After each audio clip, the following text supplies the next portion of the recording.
किती दिवस झालं? 18. रामाचं पण युद्ध झालं रावणाबरोबर. किती दिवस झाले माहिती? 87 दिवस. राम रावण युद्ध 87 दिवस झाले. आता 18 दिवस झाले युद्ध झालं. शेवटचा दिवस आहे. सगळे कौरव मरण पावले 99. एकट्या भीमाने मारले का 99. आणि शेवटचा होता दुर्योधन. शेवटच्या दिवशी म्हणजे 18व्या दिवशी दुर्योधनाच्या मांडीवर घाव घातला आणि दुर्योधन रक्ताच्या थारोळ्यात पडला. 18वा दिवस.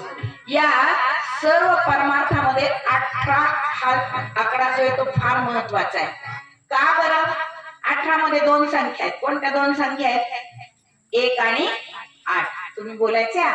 1 म्हणजे परमात्मा एकटाच आहे, एकलाच आहे, परब्रह्म एकटाच आहे.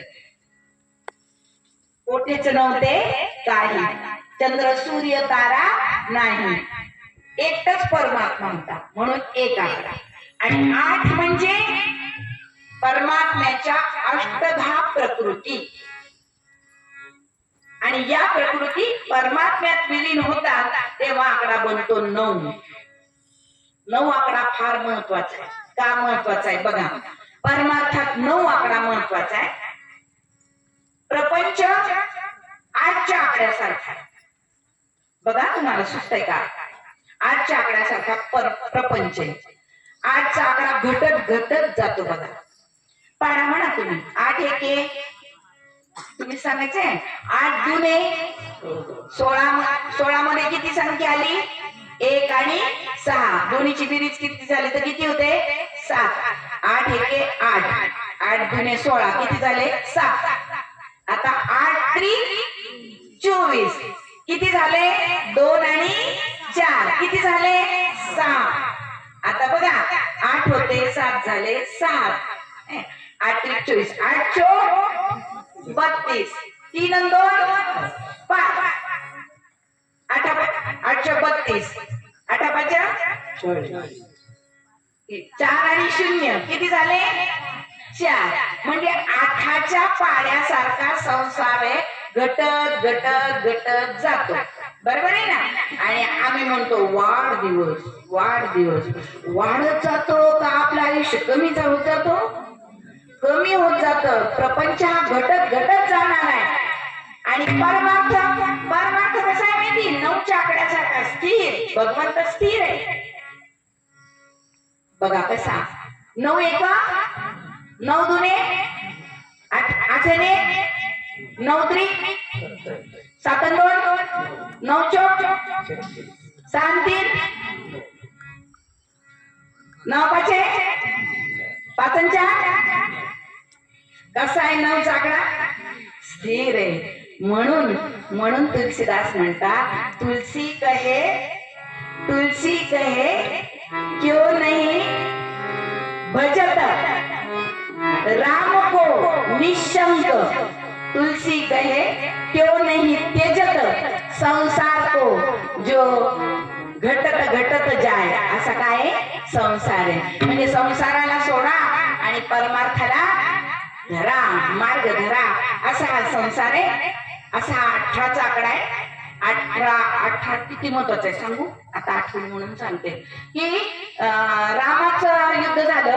वानर सेना सुद्धा किती पद्म होती माहिती? 18 पद्म वानर सेना होती. महाभारतामध्ये कौरव पांडवांचं युद्ध झालं. सैन्य किती होतं माहिती? 18 अक्षौहिणी सैन्य होतं.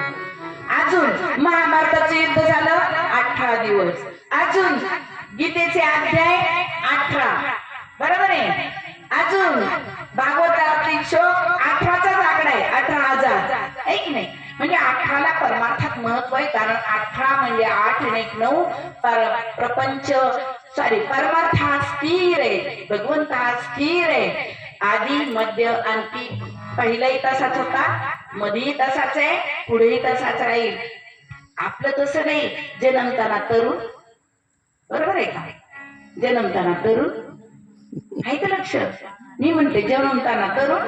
लक्ष आहे का? चेक करा बरं का. मी काही सांगत नाही का तुम्हाला? आहे की नाही? बालपणी आहे की नाही? बालपण वेगळं मग नंतर थोडस तरुण झाल्यावर तरुण पण येतं आणि आता आपल्यासारखं म्हातारपण, नाही की नाही? आपण परिवर्तनीय, भगवंत परिवर्तनीय नाहीये, है की नाही? असे हा 18चा आकडा आहे. 18 दिवस झाले युद्ध झालं होतं. 18व्या दिवशी कोण?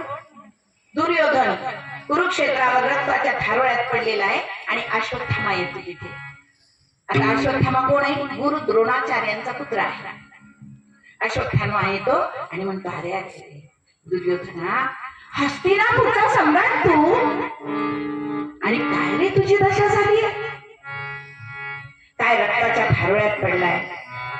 अरे अरे अरे अरे, दुर्योधनाच्या डोळ्यातून पाणी येतो.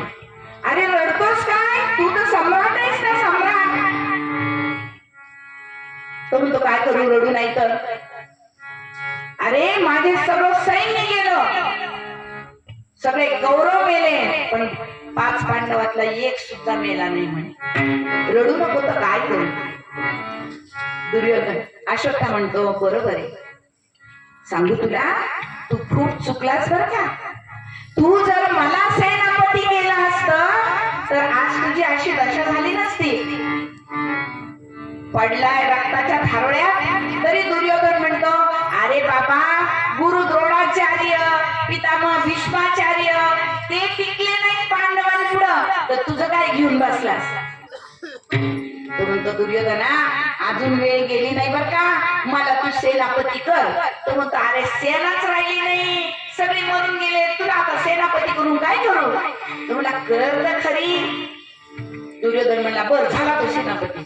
असं म्हणल्यानंतर अश्वत्थामा निघाला. कुठे? पांडवांच्याकडं. कशाला? पांडवांना मारण्यासाठी. रस्त्यामध्ये होतं झाड, झाडाखाली बसला, रात्रीची वेळ आहे. त्यांनी पाहिलं एक गिधाड येत आणि काय करत? पक्ष्यांना, घरटे होती, त्यामध्ये पक्ष्यांची पिल्लं होती, त्यांना खाते. पक्षी झोपेतच आहे, त्यांची पिल्लं त्यांना खाते. ते त्यांनी बघितलं आणि विचार केला, पांडवांना सुद्धा असंच मारेल मी, कसं? झोपेत. म्हणून गेला अश्वत्थामा, पांडवांच्या कुटीमध्ये गेला आणि काय झालं? तिथं सगळे झोपलेले होते. कोण कोण? तिथं होती सगळी पांडवांची मुलं, 5 जणांची, दिसायला सगळी जशीच्या तशी, कर्णासारख्याच कर्णाचा, सॉरी भीमासारखाच भीमाचा मुलगा, अर्जुनासारखाच अर्जुनाचा मुलगा, अशी होती. त्यांची नाव आहेत बघा. युधिष्ठिराचा मुलगा आहे, त्याचं नाव आहे प्रतिविंध्य. अर्जुनाचा मुलगा आहे, त्याचं नाव आहे श्रुतकर्मा. भीमाचा मुलगा आहे, त्याचं नाव आहे श्रुतकीर्त. नकुलाचा मुलगा आहे, त्याचं नाव शतानिक. आणि सहदेवाचा मुलगा आहे, त्याचं नाव आहे श्रुतसेन. दिसायला आपल्या वडिलांसारखी ती झोपली होती. मग पांडव कुठे गेले ते? कृष्ण बघा, कृष्ण फार खेळी आहे, त्याला सगळं माहिती असतं. त्यांनी युद्ध झालं आणि सगळ्या पांडवांना म्हणलं, चला चला चला चला. ते म्हणले, कुठं? म्हणे, जयंती देवीला मी नवस केला होता. काय नवस केला होता? म्हणे, विजय मिळाला ना तर तुझ्या दर्शनाला घेऊन येईन पांडवांना. चला आपल्याला जयंती देवीला दर्शनाला जायचंय. मला सांगा, जयंती देवी कोण आहे? हाच आहे हो सगळा, जिकडं तिकडं हाच भरलेला आहे. चला म्हणे. आणि दुसरी गोष्ट आहे, विजय मिळाला ना की त्या दिवशी त्या स्थानावर फार राहू नये, घात होण्याची शक्यता असते. आणि गेले सगळेजण, द्रौपदी सहित पांडव गेले आणि इकडे हे पांडवांची मुलं झोपले. अश्वत्थामा आला, बघितलं 5 जण झोपले, त्याने पांडव झोपलेले. सपासप सपासप सपासप 5 मुलांची मुंडके उडवली. त्याला वाटलं पांडवच झोपले. असा आनंद झाला अश्वत्थामेला, असा आनंद झाला. आणि निघाला, ती मुंडके हातात धरली आणि निघाला धावतच, धापा टाकीत टाकीत आला. कुणाकडे आला? दुर्योधनाकडं. दुर्योधना, तू म्हणला होता ना 18 दिवसात जे काम द्रोणाचार्यांना जमलं नाही, 18 दिवसात जे काम पितामह भीष्माचार्यांना जमलं नाही, ते काम मी एका रात्रीत नाही, एका क्षणात केलं. म्हणजे म्हणे, मी पांडवांना मारले खरंच? बघू बघू, माझा विश्वास नाही. प्रमाण काय? म्हणे, बघणार आणले त्यांचे मुंडके, बघ बघ दाखवले. आता दिसेना, अंधार पडलेला का दिसेना. तो म्हणे, आता काय करावं बाई? दिसत नाही. तो म्हणला ड्युटी धर ड्युटी, त्याच्यात मला दाखव. तो म्हणला पण असं कसा म्हणे. ते भीमाचं मुंडक इकडं आण. भीमाचं मुंडक घेतलं दुर्योधनाने. इतका राग होता भीमाविषयी दुर्योधनाच्या मनात. मेलेलं मुंडक हातात धरलं तरी राग त्याच्या मनात इतका होता. घेतला असं जोरात दगडावर आदळलं. काय झालं बरं, त्या मुंडक्याच्या ठिकऱ्या उडल्या. तसा दुर्योधन म्हणला अरे रे रे रे, हे दुर्योधनाचं मस्तक नाहीये. अरे मी दुर्योधनाला इतक्या गदा मारल्या, माझ्या गदात घेतल्या, पण भीमाला काहीच झालं नव्हतं. हे भीमाचं मुंडक नाही. बघू म्हणे, बाकीचे तर दाखव कुणाचे आणले ते. आणि उजेडात बघितलं तर सगळे पांडवांच्या मुलाचे ते. अरे अरे म्हणे, काय दुष्टपणा केलास रे तू. कोण म्हणताय? दुर्योधन म्हणतोय. कुणाला? अश्वत्थाम्याला. काय म्हणतोय? अरे किती दुष्ट आहेस रे तू. माझं वैर होत रे, पण कुणाशी होत? पांडवांशी होत. पांडवांच्या मुलांशी नव्हतं रे. आणि तू तर आमच्या वंशाला काय केला? निर्वंश करून टाकला. कौरव तर कुणी राहिले नाही. पांडवांची 5 मुलं मारून टाकली. आता आम्हाला पाणी पाजायला कुणी ठेवलं सुद्धा नाही म्हणे तू. अरे अरे किती दुष्टपणा केलास. दुर्योधन म्हणतोय. एकीकडं त्याच्या डोळ्यातून सुखाचा अश्रू आहे, एका डोळ्यातून दुःखाचा अश्रू आहे. सुखाचा अश्रू का? तर जे काम माझ्याच्याने झालं नाही त्या पांडवांच्या मुलाला तरी याने मारलं असू. आणि दुसरं, अरे अरे आमच्या वंशाला आता दिवा राहिला नाही म्हणून दुःख झालं. दुर्योधनाला एका ज्योतिषाने सांगितलं होतं. दुर्योधनाला सांगितलं का, दुर्योधना म्हणे ज्या वेळेस तुला एकाच वेळेस आनंद होईल आणि दुःख होईल, त्याच वेळेस तुझा मृत्यू होईल. आणि त्याच क्षणी दुर्योधनाने आपले प्राण सोडून दिले. अखेरचा कौरव संपला. 100 कौरव मरण पावले. अश्वत्थाम्याने तिथून पळ काढला. कारण अश्वत्थाम्याच्या आता लक्षात आलं पांडव मला सोडणार नाही. म्हणून अश्वत्थाम्याने सगळ्या अंगाला राख फासली आणि व्यासदेवांच्या आश्रमामध्ये जाऊन बसला. आता काय झालं, हे गेले ते जयंती देवीला आले. द्रौपदी पण होती त्यांच्या बरोबर. आता रात्रभर मुलं बाजूला होती. सकाळी आल्याबरोबर कुठे मुलं म्हणून पाहायला गेली. बघ तिथं काय, मुलं रक्ताच्या धारवळ्यात पडलेली आहे. नुसती धड आहे, मस्तक नाही. आणि आक्रोश करू लागली, वाचवा वाचवा वाचवा माझी मुलं. अरे द्रौपदी याज्ञसेनी आहे, यज्ञातून निर्माण झालेली आहे. ही याज्ञसेनी एवढे संकट आले पण कधी रडली नव्हती. आणि आज रडलीये. सगळे पांडव धावले. काय झालं बघितलं तर मुलं सगळी रक्ताच्या थारोळ्यात पडलेली, मस्तक नाहीये. अरे अरे कुणी असं केलं असेल, कुणी मारला असेल. द्रौपदी येते. द्रौपदी म्हणते एक वेळेस जरी माझी मुलं गेले तरी चाललं असतं, पण कसे जायला पाहिजे होते माझी मुलं रणामध्ये लढताना वीर गती त्यांना प्राप्त व्हायला पाहिजे होती. कुणी पाप्याने त्यांना लढण्याची संधी सुद्धा दिली नाही. किती पापी, किती दुष्ट असेल, कोण असेल ते.